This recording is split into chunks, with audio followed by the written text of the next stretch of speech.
2 Corinthians 7. Having therefore these promises, dearly beloved, let us cleanse ourselves from all filthiness of the flesh and spirit, perfecting holiness in the fear of God. Receive us. We have wronged no man. We have corrupted no man. We have defrauded no man. I speak not this to condemn you, for I have said before, that ye are in our hearts to die and live with you. Great is my boldness of speech toward you. Great is my glorying of you. I am filled with comfort. I am exceeding joyful in all our tribulation. For when we were come into Macedonia, our flesh had no rest, but we were troubled on every side. Without were fightings, within were fears. Nevertheless God, that comforteth those that are cast down, comforted us by the coming of Titus, and not by his coming only, but by the consolation wherewith he was comforted in you, when he told us your earnest desire, your mourning, your fervent mind toward me, so that I rejoiced the more. For though I made you sorry with a letter, I do not repent, though I did repent. For I perceive that the same epistle hath made you sorry, though it were but for a season. Now I rejoice, not that ye were made sorry, but that ye sorrowed to repentance. For ye were made sorry after a godly manner, that ye might receive damage by us in nothing. For godly sorrow worketh repentance to salvation, not to be repented of. But the sorrow of the world worketh death. For behold this selfsame thing, that ye sorrowed after a godly sort. What carefulness it wrought in you, yea, what clearing of yourselves, yea, what indignation, yea, what fear, yea, what vehement desire, yea, what zeal, yea, what revenge. In all things ye have approved yourselves to be clear in this matter. Wherefore, though I wrote unto you, I did it not for his cause that had done the wrong, nor for his cause that suffered wrong, but that our care for you in the sight of God might appear unto you. Therefore we were comforted in your comfort, yea, and exceedingly the more joyed we for the joy of Titus, because his spirit was refreshed by you all. For if I have boasted anything to him of you, I am not ashamed, but as we spake all things to you in truth, even so our boasting which I made before Titus is found a truth, and his inward affection is more abundant toward you, whilst he remembereth the obedience of you all, how with fear and trembling ye received him. I rejoice therefore that I have confidence in you in all things. Good evening. It is Thursday, August 28, 2014. This is your host, Mike Callahan, and welcome to the Watchman News. Got a lot of stuff for you tonight, a lot of goodies. Really don't know how to get started. I guess, as always, we'll get suspicious observers out of the way, and then we will go from there. We ought to have definitely a full news tonight. Last night, the news got cut short, and I apologize for that. It was beyond my control. I do have a little bit of news about the YouTube channel. We did surpass 3,000 total video views late last night sometime, which I thought was wonderful for how long we've been doing this. This is great. I thank you all. I just want to throw out a reminder out there. I know I have comments disabled on the videos. There's a reason for that. I know there, from listening to other different YouTube channels, there's issues with being able to basically moderate channels and whatnot. And so what I do is I have the Facebook channel, and you can, the link is right there on, or the Facebook page. The link is right there on the YouTube channel. So if you've got any questions, if you've got any comments, feel free to go to log on to Facebook, go to the Facebook page, and either send the page a message or just post right there on the page. Either way, you're more than welcome to do that. I'm a little more comfortable with the Facebook controls and its abilities, and I'm more used to it to be able to better monitor. It's not that I want to silence people. That's not the point. I welcome people's thoughts, even if they are other than my own or other than what the stories we cover. I welcome that. As long as people are respectful, I really don't have a problem with anybody's views whatsoever. Just be respectful. That's all I ask for. I'll also remind you that in the bottom of the About tab, you will see the link to Skype and Uvu. And you're more than welcome to call into the show at any time on Skype and Uvu. I can patch the audio right into the show. And you're welcome any day to call in any time. There's only a few exceptions when I'm doing this or that or whatever. I may ask you to hold off on the calls. Not like we're getting any anyway, but you're welcome to do that. It's always available. And with that, we'll get on with Suspicious Observers and then cover all kinds of, I don't want to call it goodies, because some of it's pretty crazy. So anyway, we'll see what Suspicious Observers has to say for the day and go from there. Good morning, folks. Let's jump right into energy from space. In the gamma range, we took one burst this morning from a source in the Leo constellation. In the X-ray and extreme ultraviolet range, solar flaring was dropping yet again. There were simply no active sunspots to speak of. No real new CME concerns. In fact, the incoming coronal hole and plasma filament snaking around behind him present our top space weather watches at our star. Coronal holes look fairly powerful on ISWA. However, we've got alerts right here at Earth. After yet another day of solar wind indicative of the coming solar grand minimum. Wild density bulges as the slow-moving particles bunch up against each other. And of even greater concern, we've slipped into geomagnetic storm. Folks, this is now twice in a row we've seen storm conditions produced with utterly puny space weather.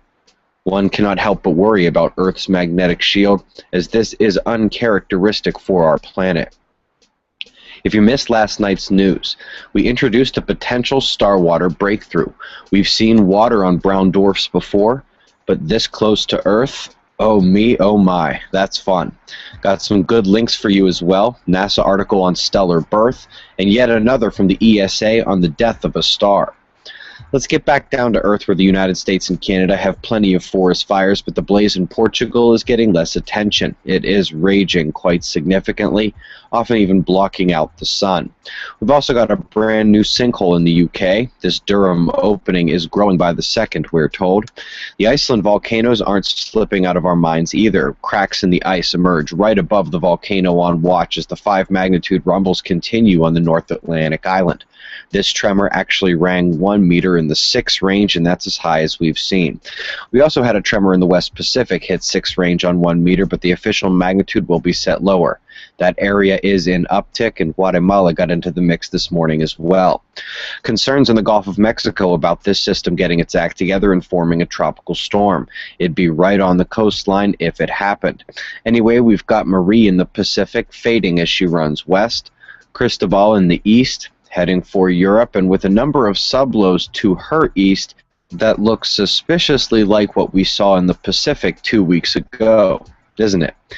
Got a low in the central U.S. and a continued flow northward beyond it. While the flash flooding is kept on the eastern convergence of the low, the storms throughout this larger area will not be light, as I found out in Alberta, Canada last night and this morning. In Europe, the land low has shifted east a bit, while the North Atlantic low actually stood firm yet again. You see the large storm swath expected in the east, with only the western portions of the North Islands taking worse weather. Going to be a lighter one down under, with all lows offshore. Finally, we uploaded our next special edition video to suspiciousobservers.org last night. It is under the Electric, Earth, and Sun section and describes our recent discovery of statistical correlations between the solar polar fields and large earthquakes. Before our paper comes out, we thought we'd do some background, explanation, and, of course, animations from Xavier Thunders. Global storm watches follow, along with shots of our star to close. It's 6:40 a.m. Eastern Time, 4:40 a.m. local time. That's the news. Eyes open. No fear. Be safe, everyone.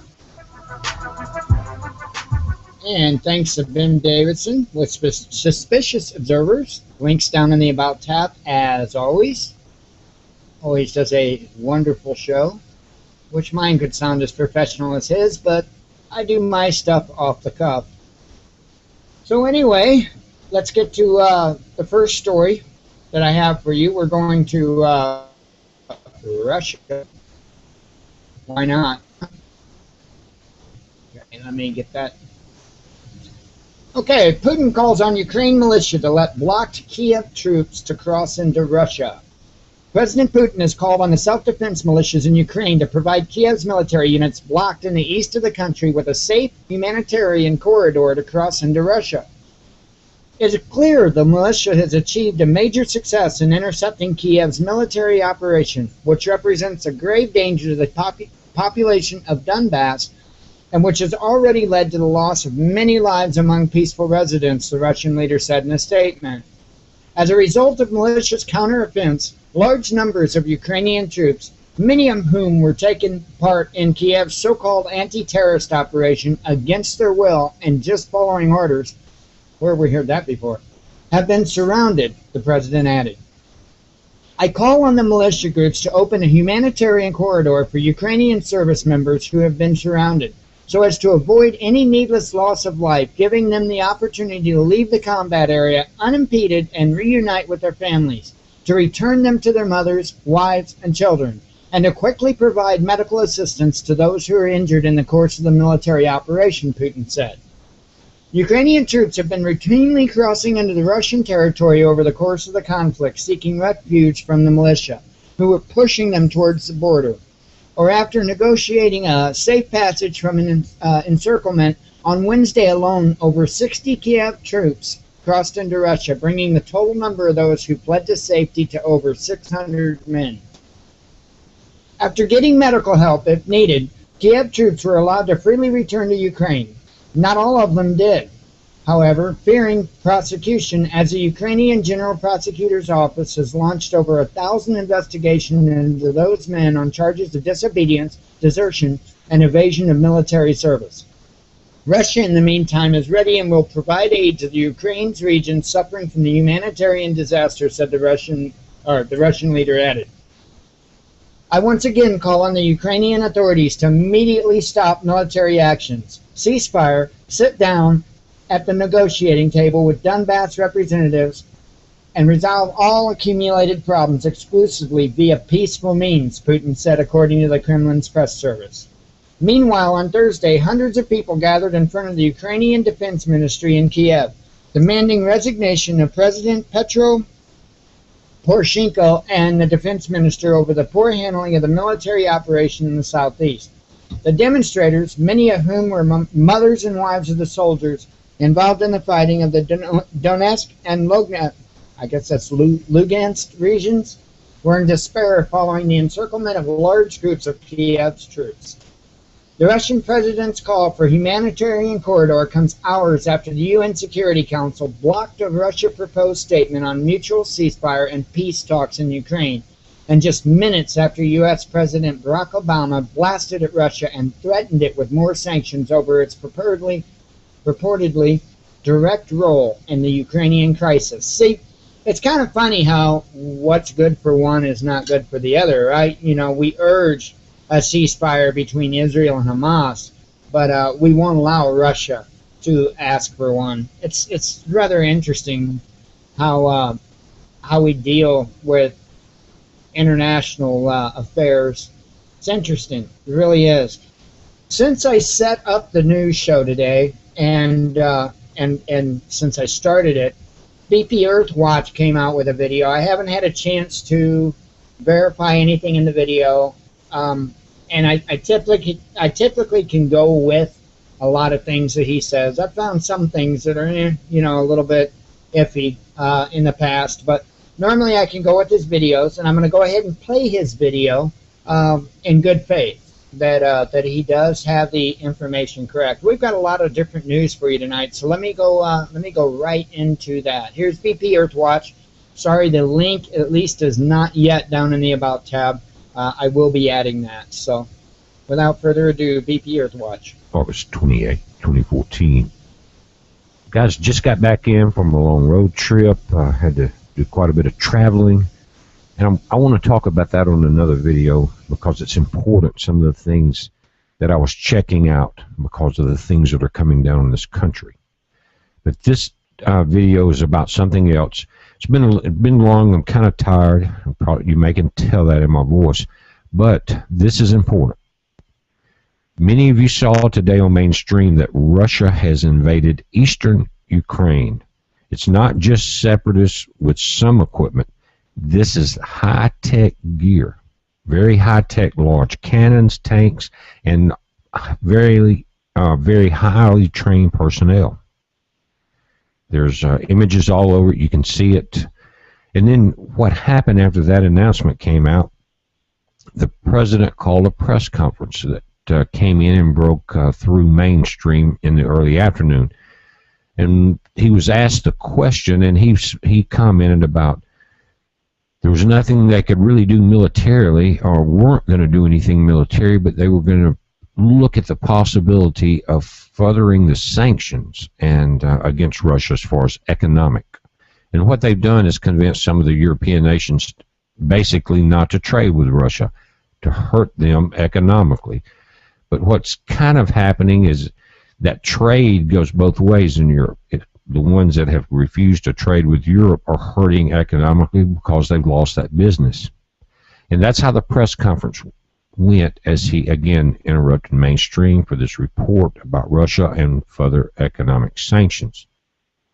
While we were watching the right hand, let me tell you what the left hand has done.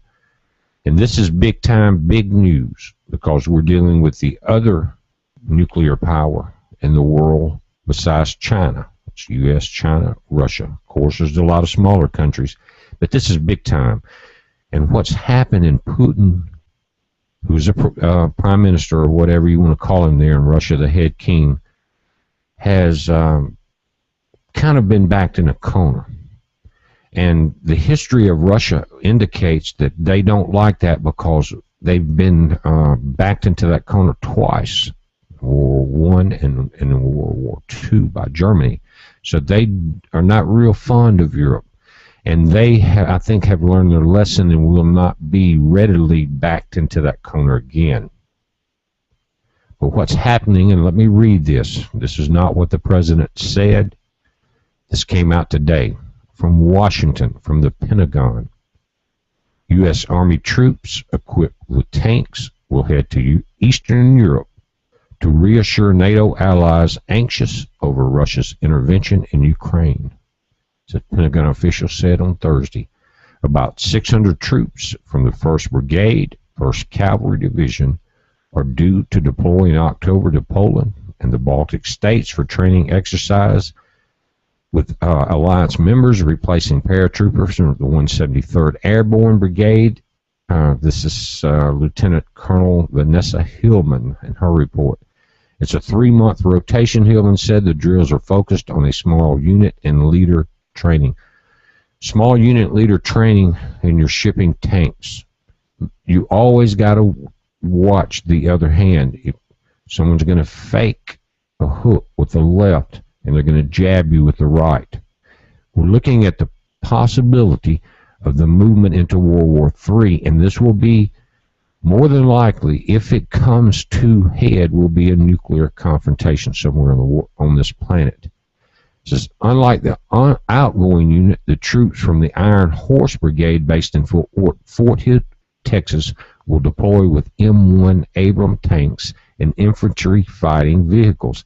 Guys, don't you see this chessboard? Listen, Russia said they've been playing war games and maneuvers first on the borders of Crimea, then, before they invaded today, on the borders of Ukraine. Now, we're moving M1 Abrams tanks and infantry fighting vehicles from Fort Hood there. Pay attention. It says U.S. commanders have organized an array of exercises and training efforts on NATO's eastern border to reassure allies dismayed over Russia's support of separatists in Ukraine. So Washington has also sent, listen, F-16 fighter jets to Poland and joined air policing missions over the Baltic states, guys. Now, Kiev and Western countries, who do you think that is, on Thursday accused Russia of directly entering the fighting in eastern Ukraine, saying Moscow has sent combat units into the former Soviet state. And guys, if you saw the equipment they brought in, they're not playing. As the UN Security Council prepared to hold an emergency meeting on the crisis, NATO said at least 1,000 Russian troops were on the ground backing pro-Moscow separatists who were fighting Kiev government forces. NATO leaders have said the alliance must reevaluate its strategy in the conflict in Ukraine. Can you say World War III and pray it does not become nuclear? Guys, also, there's been a filament release on the sun earlier today that is Earth-directed. It's a very large filament, but there's one about 3 times that large that is getting ready to release. Also, there's a tropical disturbance. Not the one in the Gulf, guys, that's about to enter into Texas, but there's one that's crossed the Antilles that they're expecting to strengthen possibly and enter into the eastern Gulf of Mexico. But again, guys, it's been a long week. Tomorrow, I'm going to get in detail on all of these subjects. Just got to get a little rest. Heads up. Be safe. Pray. Again, we're not about to see a conflict with Russia, guys. That will change everything. Heads up. Be safe.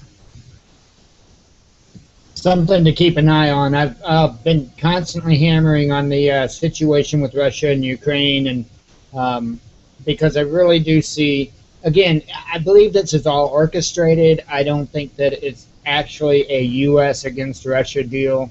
I think it's more global powers giving cause to why certain things are going to happen, why the UN's going to have to save the day, and we become one global religion, one global economy, one global government, and all that. I think that's what is going to usher it in. I think that will be the quote-unquote real reason behind World War III.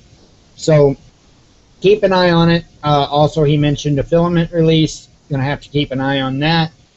We just we've had just unbelievable amounts of pressure on the Earth's magnetic field, and as suspicious observers had pointed out, even though that has let up, we are still showing that we have a weak magnetic shield.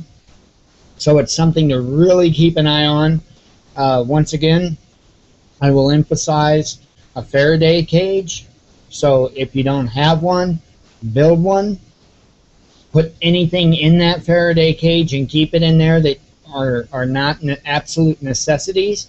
I would recommend backing up anything that you really definitely need on a flash drive or an external hard drive or something of the sort, and putting that, go ahead and store that in a Faraday cage now, and have that done just in case, whether it be something natural or whether it be an EMP or whatever the case may be.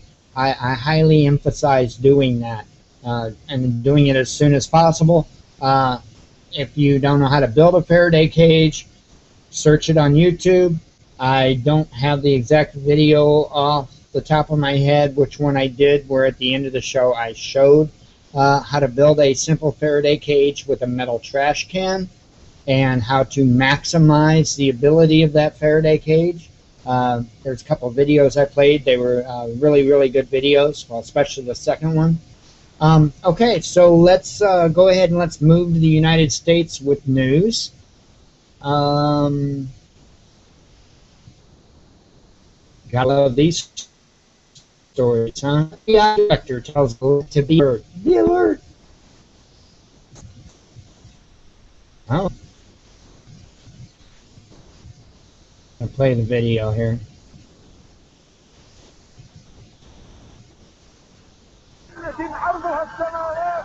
Something I worry about all day, every single day. The FBI director is talking about the threat of a terrorist attack on the United States. His concern heightened by airstrikes in Iraq against the Islamic group ISIS or ISIL. He says intelligence has seen a gathering of thousands of terrorists in Syria and Iraq. Many of them are from Western Europe and North America. They are coming for you. Mark my words. Their going there is very worrisome, because in going, they make the worst kind of relationships. They get the worst kind of training. That's very bad. What's worse is the prospect of their coming back. Surrounded by Metro Atlanta law enforcement representatives, Director Comey spoke about the importance of those agencies in the terrorism fight.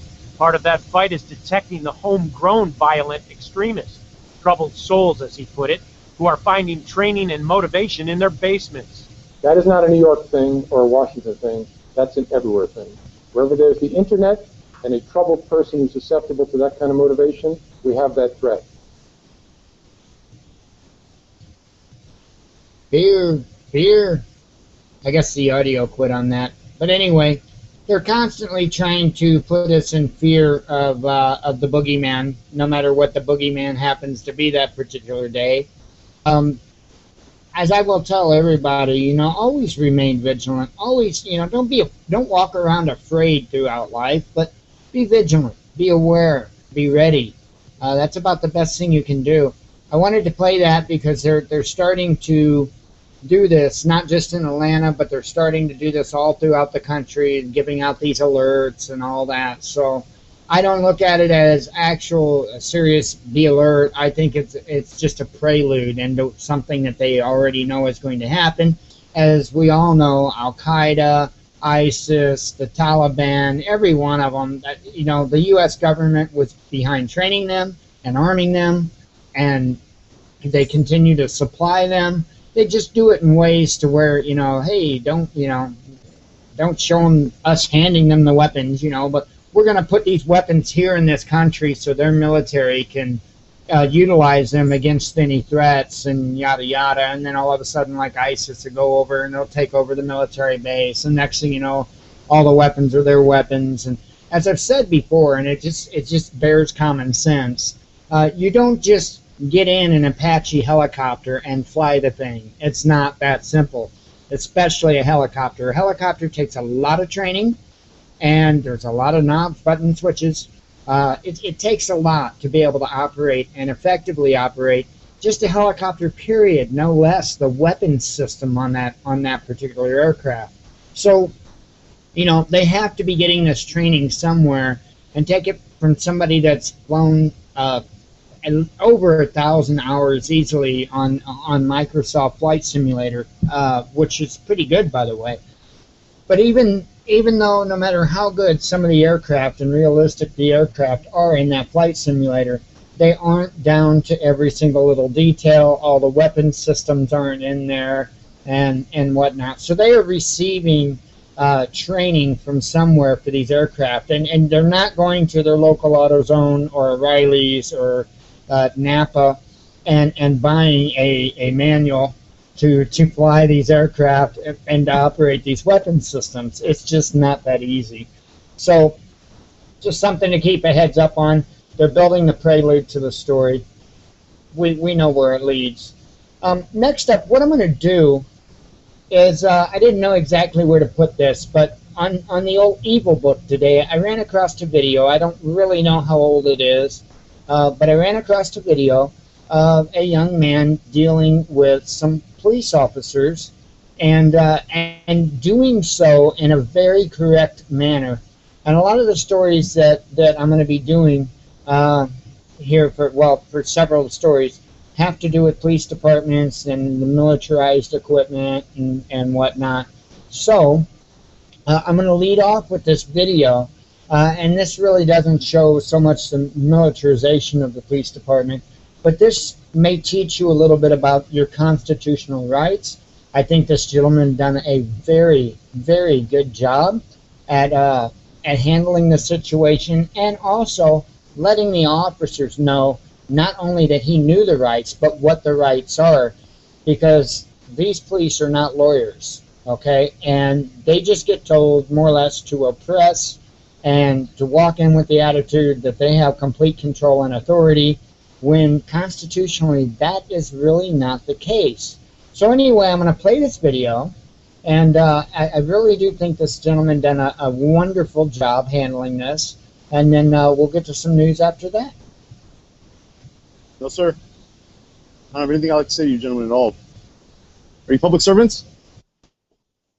Let's see your right hand, please. Are you public employees? I need to see your right Are you hand. public employees? All right, how's it going, sir? What's your name? What's your name? Deputy Sparza. What's your name, sir? I'm just going to step out here real quick. All right, just don't get too close. Okay? All right, cool. Can you drop your cigarette, please? Oh, no, this isn't a weapon, sir. I'm just going to back away from you if you feel unsafe. Okay. This is my dwelling. I actually live here. I'm just going to step around you guys like this. Is that all right with you? Excuse me, deputy. I'm just going to come around you. Excuse me, sir. Thank you, Westall. Oh, this is my home. I live here. So what's going on with you and your dad? Are you a public servant, sir? Are you a public servant? Are you a public employee? Have you ever been treated for mental illness before? Sir, are you a public servant? Have you ever taken any sex? Sir, are you a public servant? Are you going to identify yourself to me? Ever been hospitalized? Do you have 3 forms of identification? I need to see your badge, a business card, and a photo identification if you'd like to contract with me, sir. I do not believe that I have a contract with you, and I'm obligated to answer any of your questions. If you'd like to contract with me, we can do so. If you provide me 3 forms of ID, I'd love to. Contract with you? Is that what you're trying to do with me, sir? Are you trying to contract with me? You said, what's contract with you? What's that mean? I don't know. What are you trying to do with me, sir? Are you operating as a public official right now? Are you a public servant? What do you think? I'm asking you a direct question, yes or no. The master asks the questions and the servant answers them. Wouldn't that be correct? No. The master asks the questions and the servant answers them. I don't work for you, sir. I don't answer your questions, Sergeant. You answer mine. So I'm asking you a question. Are you a public servant? You are. You are a public servant, aren't you? I actually have a contract with you and your principal, which would be the sergeant or the sheriff, who is a public employee and publicly elected official of the county of Los Angeles. The people, collectively, citizens, elected him to represent us to keep the peace. So he has delegated his authority to each one of you individuals, I'm assuming, who are operating in an official capacity as a legal entity of which I'm not obligated to contract with unless I choose to do so. And I don't choose to do so, sir. So unless you have 3 forms of ID right now, I don't even believe that you're in your uniform. Okay? And honestly, I'm feeling really threatened right now. I would appreciate it if you'd step away from me because I see 3 or 4 armed people armed with deadly weapons, and I feel threatened. So would you please just back away from me, because I'm at my dwellings. This is my house. I live here. Okay? So would you please just back up, Sergeant? Nope. We're not on your property. Okay. Well, I feel threatened right now, and you're actually armed with deadly weapons, so this is aggravated, everything you're doing right now. Because this is actually intimidation. You're attempting to intimidate me from exercising my constitutionally protected rights, which would be a violation of what? Any of you guys know? Title 18, you want me to read it to you? Why don't you tell us? Okay, cool. That would be a violation of Title 18 of the United States Court of Law, or United States Code of Law. Okay? Title 18, Chapter 13, subsection 241, 242. Right here. Part 1. Chapter 13, subsection 241 of the United States Code of Law. If two or more persons conspire to injure, oppress, threaten, intimidate any person in any state, territory, commonwealth, or possession, or district in the free exercise or enjoyment of any right or privilege secured to him by the Constitution or the laws of the United States, or having so exercised them, if two or more persons go in disguise on a highway or the premises of another, which is what it really seems to me like what you guys are doing right now. You're on the premises of another, acting under a color of law. Does anyone know what color of law is? Anyone? Sergeant, I know you do. Come on. What's color of law? Color of authority? You guys don't know what color of law is? Why don't you tell us? Color of law is where you're in an official uniform right now. You're acting as a public employee. You're wearing a uniform of the state, acting with the authority of the state. And therefore, when you breach your duty as a public official, now your bonds become up for grabs for people like me to go and file claims against you in the county. I go and get your badge numbers, and I go and I write a claim against the county. And I say that, hey, this public employee came to my house with a gun, and they intimidated me from exercising. I'm told you right now, I feel intimidated. We're not brandishing weapons at you. Well, there's 4 armed men We're not pointing them and women who refused to produce 3 forms of ID upon my request. What, 3 times now? Are you guys public servants or public employees? You won't even identify yourselves. I don't care if you're wearing a badge and a uniform. I can go get a fucking costume and wear the same shit and walk around with a gun. Oh my god, I got a shiny medallion and a gun. So what? That doesn't mean anything. You have to have 3 forms of ID. The Supreme Court said that, right? Here we go.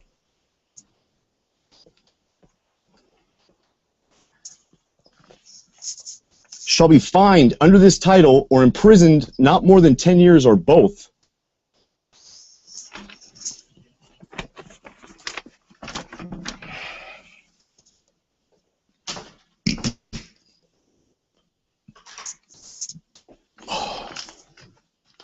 You know, cigarette, Bill?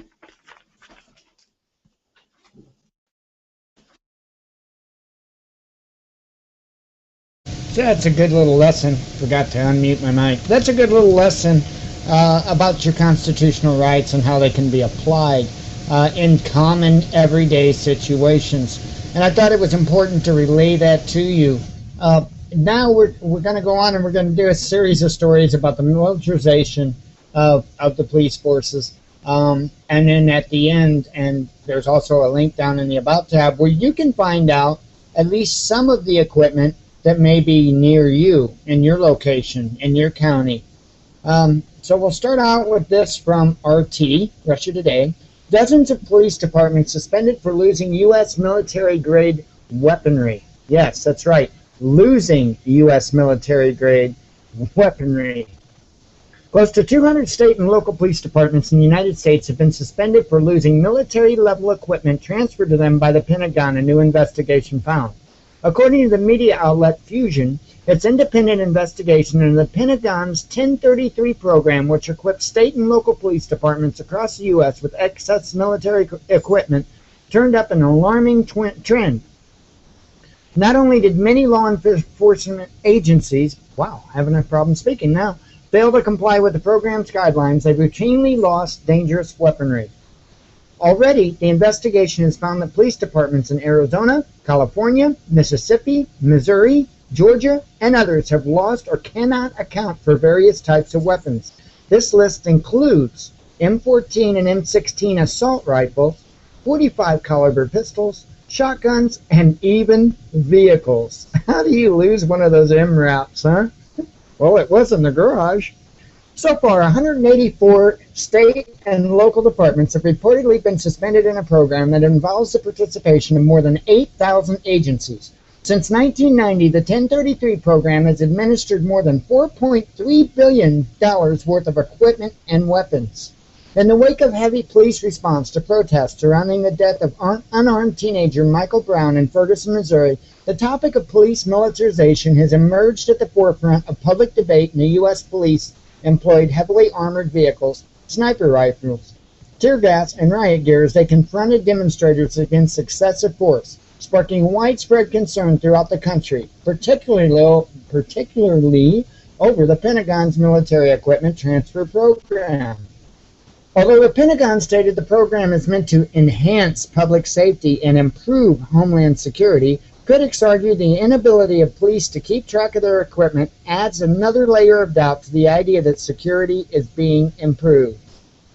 Well, a lot of us seen this during, and I know I constantly bring up the Occupy Wall Street movement, but a lot of that stuff just was not seen. It wasn't brought to the forefront, even though they deployed it a lot more than what they did in the Michael Brown deal with Ferguson. We've seen it all over. We've seen it all over. The case for giving military weaponry to these small police departments was already thin in the beginning, Tim Lynch of the Cato Institute's Project on Criminal Justice said to Fusion. Now that we're finding that there is insufficient accountability for tracking this equipment, then the case is beginning to fall apart. In at least 2 cases, Humvees were reported missing. In Georgia, the Humvee was reportedly sold somehow, only to be recovered later and moved to a different department. Another case in Arkansas involved a stolen Humvee that was not reported until a day later. Firearms were routinely lost or misplaced. In Arizona alone, the Maricopa County Sheriff's Department lost 11 or 12 weapons. The program is obviously very sloppy, and there is another reason the Congress needs to revisit this promptly, Lynch added. We don't know where these weapons are going, whether they are really lost or whether there is corruption involved. As RT reported previously, questions over the Pentagon program have reached President Obama as well. As he recently ordered a review of the entire operation, the probe will determine whether or not police should actually be receiving the equipment they get, the way these weapons are being used, and whether officers are being trained properly. So, you know, I know what it says there at the end. I'm not holding my breath on it. It's all fanfare. It's all, you know, we're going to do something about this, you know, and they're not. They're not.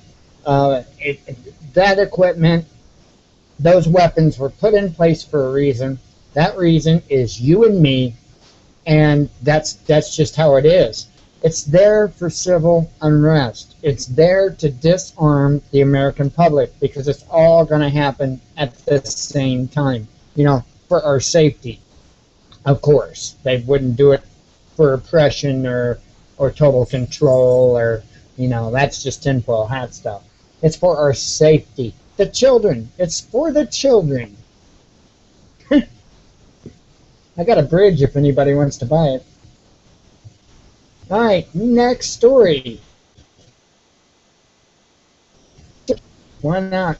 It's not built yet. I don't know where it's going to go, but I'll sell it to you.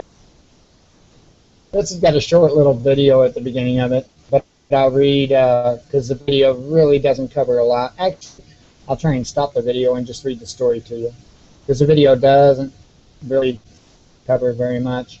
Police associations, well, I guess I'll read the title. Police lobby fights to keep the gear because previous story, you know, they obviously having issues keeping the gear. Police associations are beginning a major lobbying push to protect their access to the military equipment that was used against demonstrators in Ferguson, Missouri. Law enforcement groups argue a Pentagon program that provides surplus military gear helps protect the public, and they are gearing up for a fight with lawmakers in the Obama administration over whether it should be continued. We are the most vigorous law enforcement advocacy group, and we intend to be at our most vigorous on this issue, said Jim Pascoe, the executive director of the Fraternal Order of Police, the largest police organization in the country. The Fraternal Order and other groups told The Hill that they are already meeting with lawmakers' offices and attempt to get a jump on the issue before Congress returns from the August recess. Congress is facing a time crunch in September, with only a handful of legislative days on the calendar before members head back to their states and districts to campaign for re-election. Police groups fear a stopgap bill to fund the government, which Congress must pass in September to avoid the government shutdown, could be used to stop the transfer of military gear.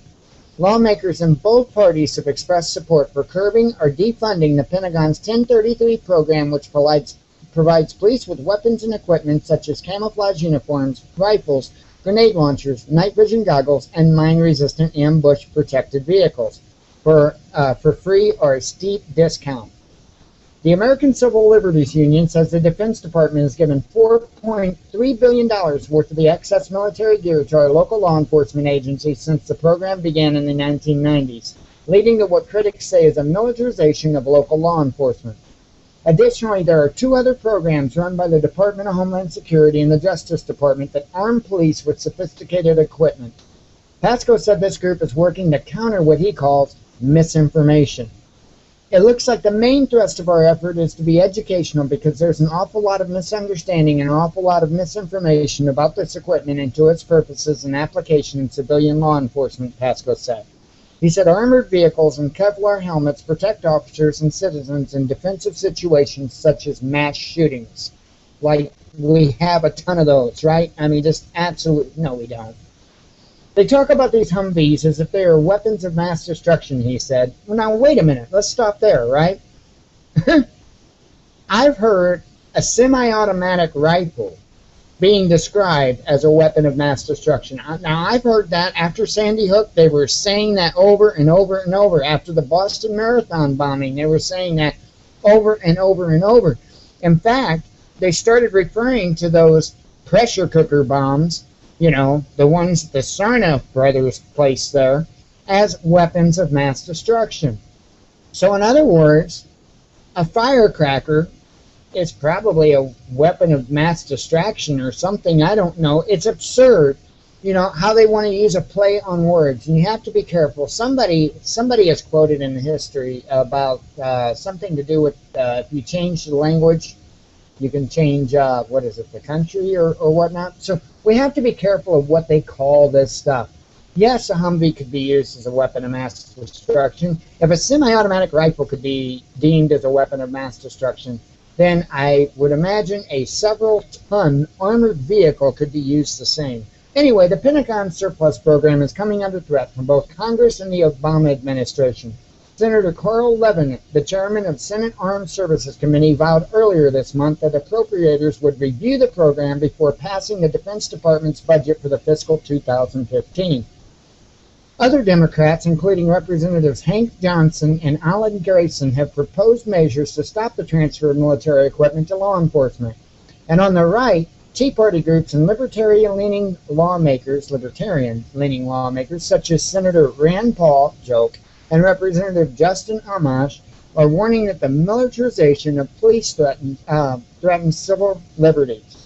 Watch these people that you think they're standing up on your side. Let me let you in on a little secret. It's all of them. It's all of them. Because let me tell you something. These guys have quite a bit of money. Okay?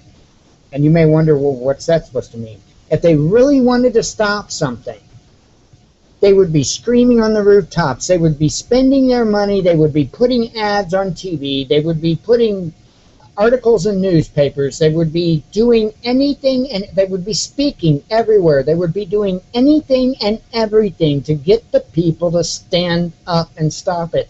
Now, let me tell you where this is going to lead. Okay? I understand they've got $4.3 billion worth of excess military gear. Let me tell you something. That is not anything compared to numbers. All that gear is fancy. It looks pretty or scary, however you want to look at it. But when you've got 600 officers, I don't care if they've got fully automatic weapons. When you've got, say, 600 officers, and they've got 4 MRAP vehicles, and they've got 10 Humvees, and they've got whatever, that's not going to do much against, say, 6,000 people. It's just not. It's not. I feel sorry for the officers in that situation, because when they get put there in that spot, in that position, to stop a extremely upset American public, it's going to be a sad day. It's going to be a very sad day for them and their families. And I don't mean that in a threatening. I mean, I'm saying that in a manner that it concerns me. I don't like to see anybody hurt. I don't like to see anybody lose their life or anything else. But it's a fact. When you meet, 600 people with 6,000 people, it's not going to be pretty. It's just not. And it's not right, it's not fair for the officers to be put in that position. But see, that's to include more division, I believe, because I don't believe that those in control really believe that these departments are going to be able to really stop or quell things. Sure, small things, sure. But big things, no. Let's go back to Ferguson. I watched a video, I watched many video, live video, unedited, as it was happening, live. And I seen firsthand they were antagonizing, and I'm not saying the whole time. I'm really not going to say that, because I'll tell you what, the police started a lot of those skirmishes. Plain and simple. I watched it live. I seen it happen. But after the people were already upset, one night I watched them invite the police. It was probably one of the most, I think it was the most hectic night that was over there. They kind of went behind this Quick Trip, right? I don't know if you want to call them protesters or what. I don't believe they were looters. I don't know what your definition of rioter is, but they went behind this Quick Trip, and they started carrying objects out, like cones and stuff like that, and they started making a barricade, right? And then one of the gentlemen takes a "Do Not Enter" sign and puts it up. And I do believe that was a warning. I do believe that was a warning. I think that was their way of saying, we've had enough. Get out of here. Do not enter. And it wasn't very long after that there were shots fired. And I don't believe those shots were fired by the police department. I really don't. I was watching Tim Pool. He was reporting for Vice News. I was watching Tim Pool's live feed at the time when it happened. And that was a very small group of people. So, that's one of the reasons that I do this show, that I try and bring awareness, because if anybody needs to start asking questions, I believe that the police need to start standing up and saying, hey, look, I don't want to be put in this position. I want to go home to my family too.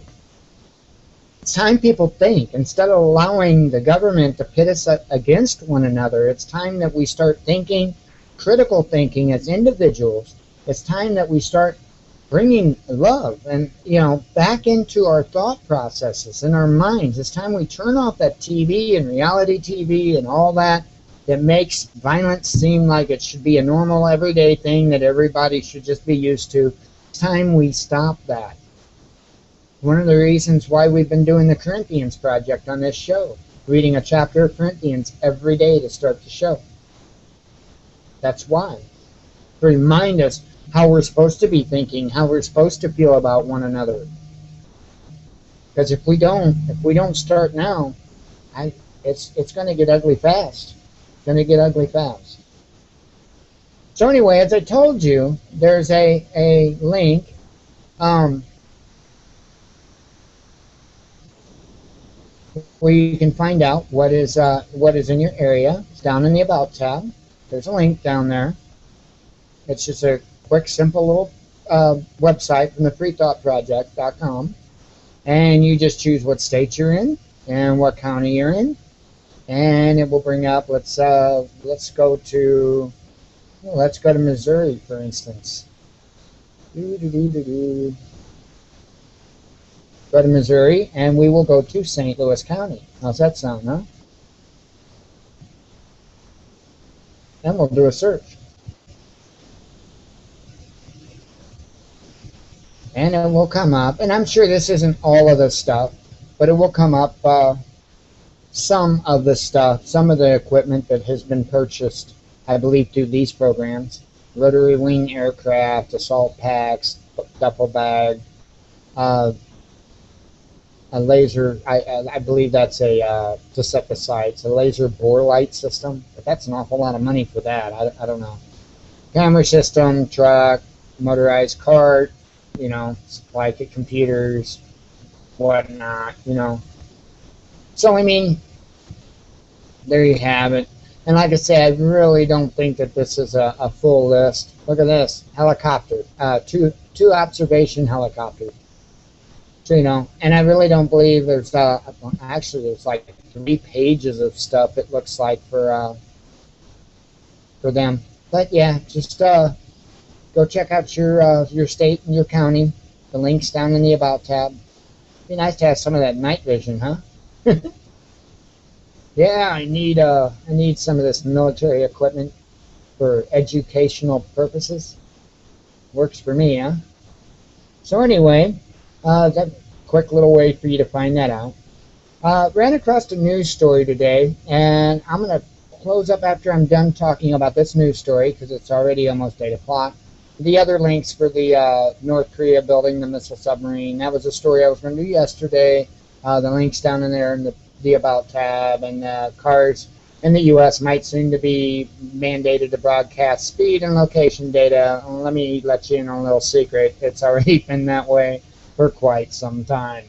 Okay, it doesn't even matter if you can't, you don't have a GPS system you can access in your vehicle.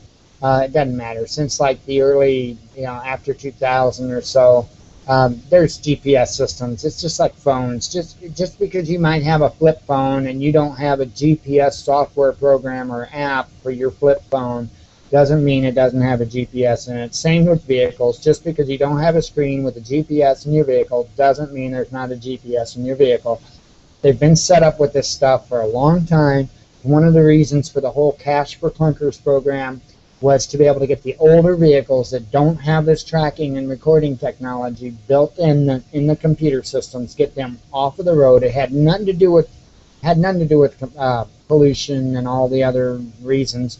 It had to do with being able to track you and know where you're going, when you're going there, and everything else. And it also had to do with being able to actually control the vehicle, meaning shut them down.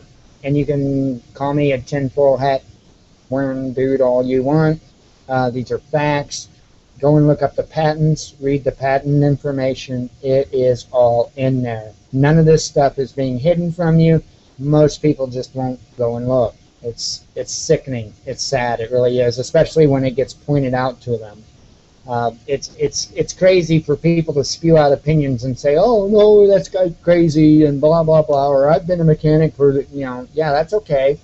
I don't care if you've been a mechanic. You did not program the information that's on those computer systems. So just because you're a mechanic and know how to replace that computer system, you don't know exactly everything, all the information and all the abilities that computer system has. It's just a fact. But you can go as Joe Q Public and you can look up the patents and you can read for yourself. It's like smart meters, the same thing, A lot of times if I mention smart meters and the abilities they have, the fact that they, if you have an Energy Star refrigerator, it tells your smart meter every time you open up the door on the refrigerator, and that signal gets broadcasted from your smart meter to a database. A lot of people, oh, you're crazy, you're crazy. Go read the patent.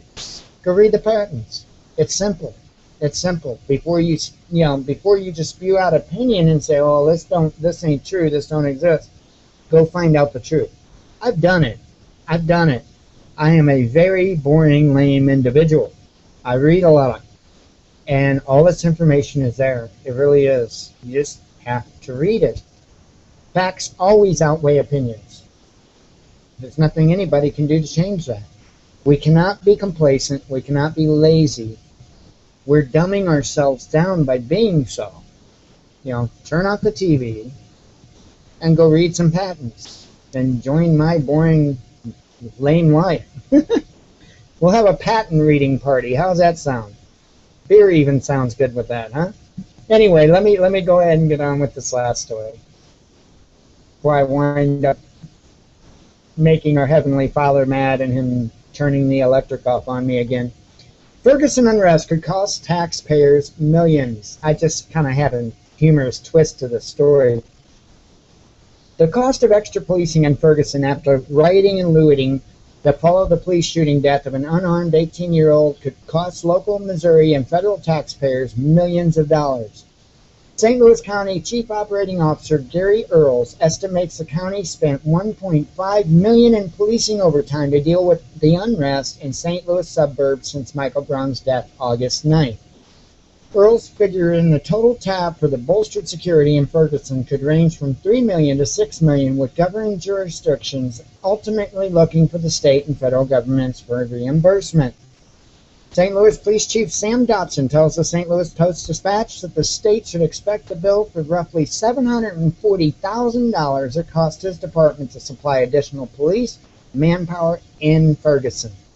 Two things. Number one, I've said it over and over and over. They should have invited the militia in to deal with this.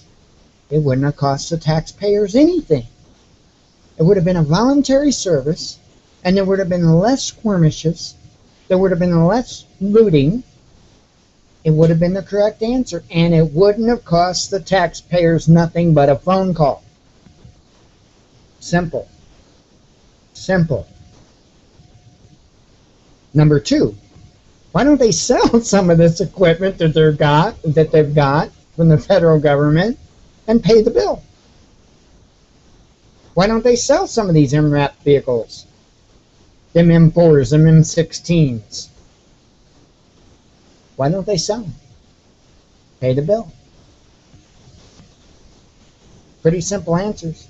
I know the response that's going to get, but still. I mean, it's I don't know. Don't know what to say. It's simple solutions, Or hey, how about this? How about this? How about we go back to the way that we used to police? Talk first, shoot second. It's crazy. It's really, really crazy how they are dealing. People are not more dangerous today than they were yesterday. That's bogus. You back somebody in a corner and they become dangerous. That's a fact. Stop walking up to a distressed person. And I know Michael Brown wasn't distressed. That wasn't a situation. I'm just saying, stop walking up to a distressed person with an intent to assault, because that's what it is. And you're less likely to have an incident. It's a fact. It is a fact. I just don't understand. I mean, I do understand, and I get the whole scheme of it. What I don't understand is, why am I one of few people that are saying this? We need to send the police back to Mayberry. Seriously. We need to get the American public to rearm themselves. And we need to stop thinking that our opinions should run others' lives. That because we feel this way about something, that everybody should live this way. It's crazy. It's absolutely crazy. But we've been brought to this point by design, on purpose. Divided we fall. And until we remember that as a whole, we will fall.